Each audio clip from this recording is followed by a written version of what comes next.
PDI Perjuangan ini kalau dia maju, ya, kemudian misalnya ternyata hak angket diproses, lalu tiba-tiba ada reshuffle kabinet, apakah bisa dipastikan PKB, Nasdem, dan PKS akan ikut dengan proses itu?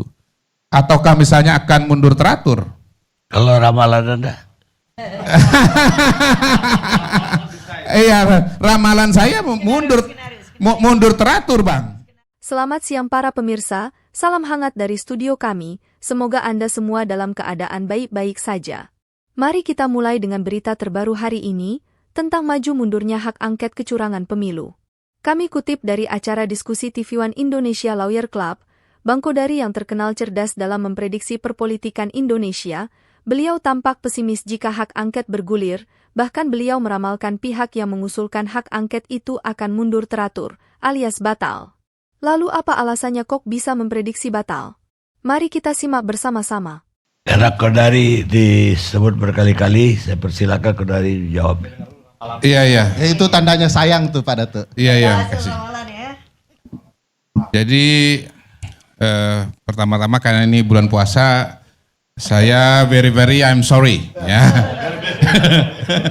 very I'm sorry. Minta maaf maksudnya memasuki bulan puasa ini. Kalau bahasa Padangnya very I'm sorry. Kalau bahasa Inggrisnya very I'm sorry. Nah, soal hak angket, saya setuju bahwa ini adalah hak dari DPR, ya. Ini ada di konstitusi kita dan karena itu fine saja. Walaupun mungkin perjalanannya buat saya masih sangat-sangat panjang, ya. Dari PDI Perjuangan sendiri yang notabene selama ini dianggap paling depan, ya, Bang Karni, soal hak angket, rupanya masih sampai pada tahapan naskah akademik gitu. Walaupun saya nggak pernah di DPR, setahu saya dari naskah akademik jadi undang-undang itu jauh banget masih. Ya Bang Maria. Dan dari naskah akademik menjadi produk akhir berupa undang-undang itu kadang-kadang jauh banget tuh ininya, desainnya, konsepnya sampai kemudian ke akhir itu jauh banget, ya. Apalagi nanti kan kemudian dari naskah akademik masuk kepada sikap masing-masing partai. Kalau kita bicara undang-undang kan tiap partai punya daftar inventaris masalah, ya kan, DIM.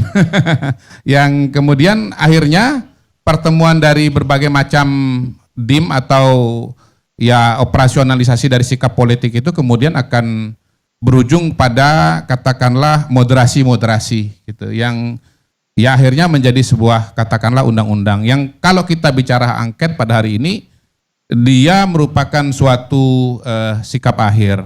Nah, untuk memberikan gambaran kepada pemirsa, kepada audiens mengenai panjangnya perjalanan dari angket ini, nanti saya tolong dikoreksi Bang Fahri sebagai pimpinan DPR, pernah jadi pimpinan DPR.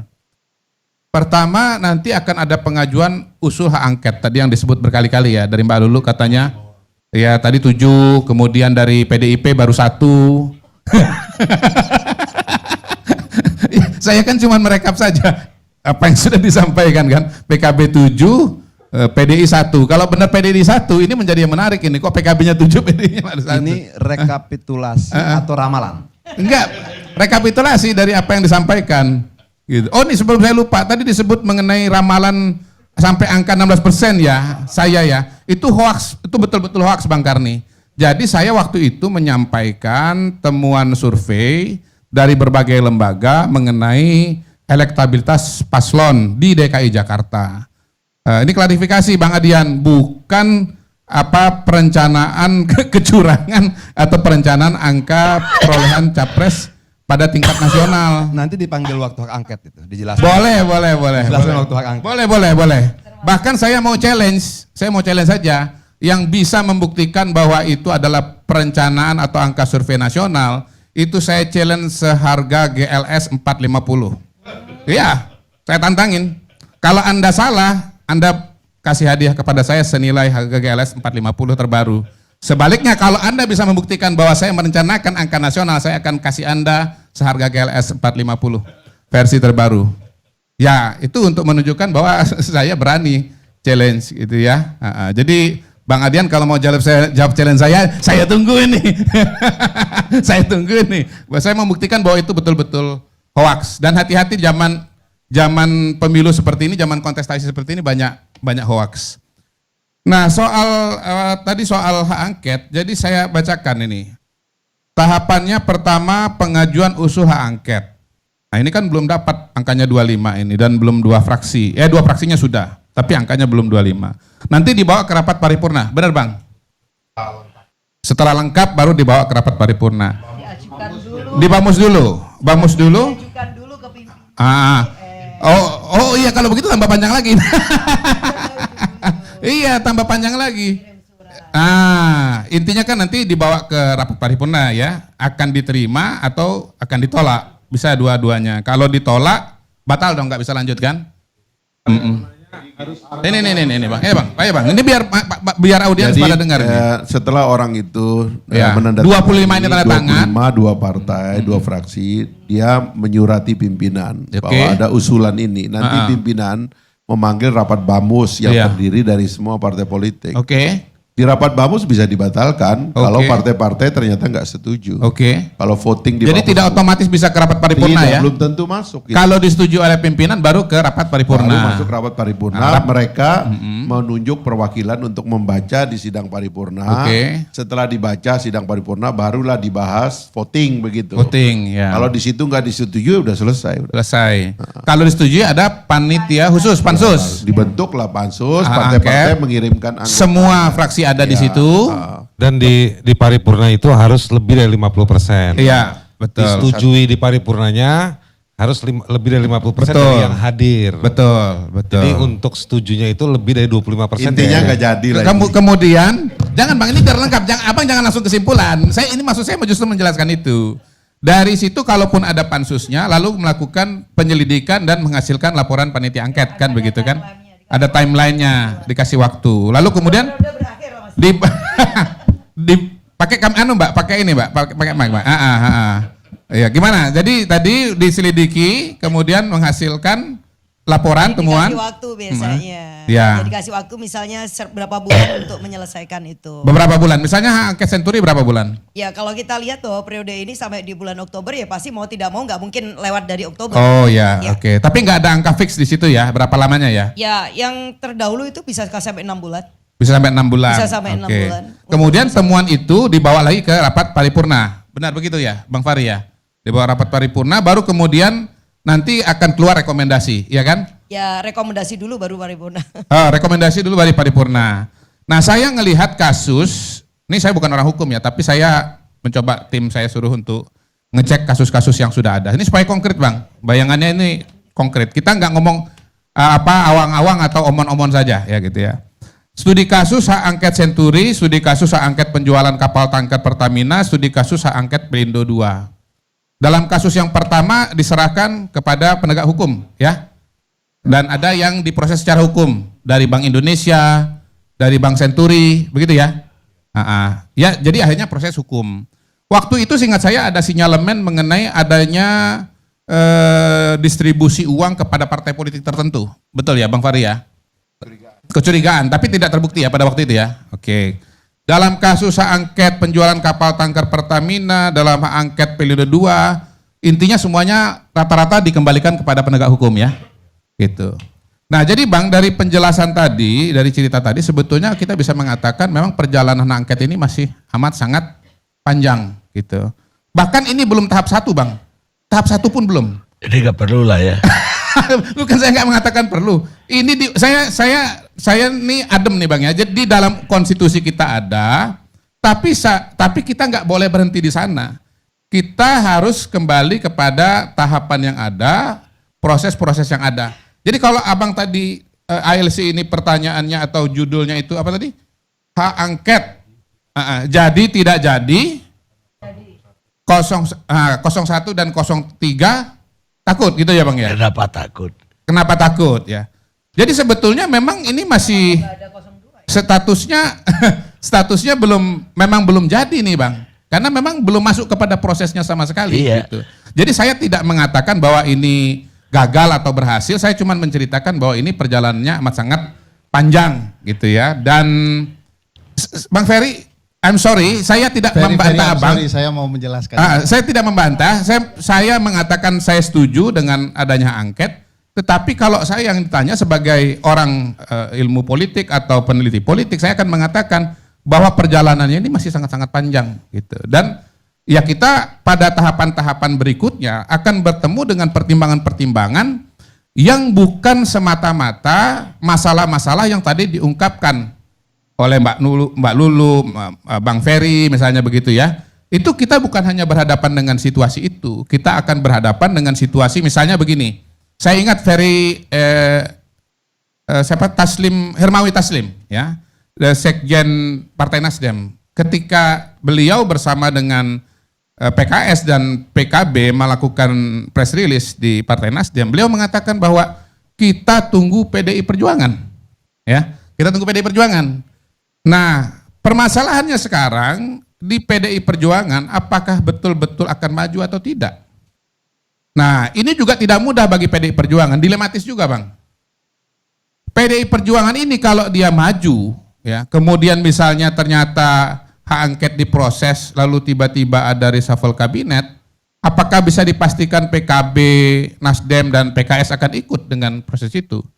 Ataukah misalnya akan mundur teratur? Kalau ramalan Anda? Iya, ramalan saya mundur teratur, Bang. Iya, karena akan ada sekitar 7 sampai 10 kursi kabinet yang kosong di sana gitu. Dan boleh jadi salah satu calon paling kuat untuk menduduki posisi menteri itu Mbak Lulu Nur Hamidah, menurut saya begitu. Menurut saya ya barangkali gitu kan. Ya kan boleh kan, ini kan apa namanya skenario kan gitu kan. Saya kan diminta cerita skenario. Analisa gitu. Nah, jadi sebetulnya dengan ilustrasi itu lawan terberat dari 01 dan 03 ini bukan 02. Dilema terbesar itu namanya kalau dalam ilmu politik itu prisoners dilemma itu justru terbesar itu antara 01 dengan 03. Iya. Partai-partai yang ada di 01 dan 03, mereka ini sebetulnya saling mengukur. Gua kalau maju gimana dengan yang lain? Apa ikutan maju atau malah justru balik mundur gitu, Bang. Itu jadi menurut saya dilemanya itu sangat besar, bukan hanya pada persoalan-persoalan yang disampaikan oleh Haris, ya kan? Beliau-beliau ini kan nggak ada beban menyampaikan masalah itu. Pokoknya ini masalah, dah titik, kita sampaikan, kita surati. Tetapi kalau kita apa yang disampaikan oleh Bang Ferry, oh ini pokoknya partai lu oposisi gitu ya. Nah, cara berpikir seperti itu belum tentu berlaku untuk partai-partai politik yang pada hari ini ada di dalam proses yang sedang dibicarakan ini, Bang, gitu. Itu satu. Yang kedua, belum lagi kalau saya tambahkan bahwa di PDI Perjuangan sendiri hemat saya itu juga tidak tunggal, gitu loh. Ada yang ingin ini maju, ada yang ingin ini tetap bertahan di tempat, misalnya begitu. Karena punya kalkulasi yang berbeda atau punya aspirasi yang berbeda mengenai posisi PDI Perjuangan berkaitan dengan pemerintahan. Baik pada masa Pak Jokowi ini sampai dengan Oktober maupun nanti pada pemerintahan yang baru, katakanlah Prabowo dan Gibran, gitu, Bang. Ya walaupun Mas Hasto misalnya bilang, Mbak Puan ada kegiatan di luar negeri. Tetapi ketidakhadiran itu bisa saja ditafsirkan ya sebagai sebuah sinyal bahwa beliau tidak mendorong atau tidak mendukung proses angket ini.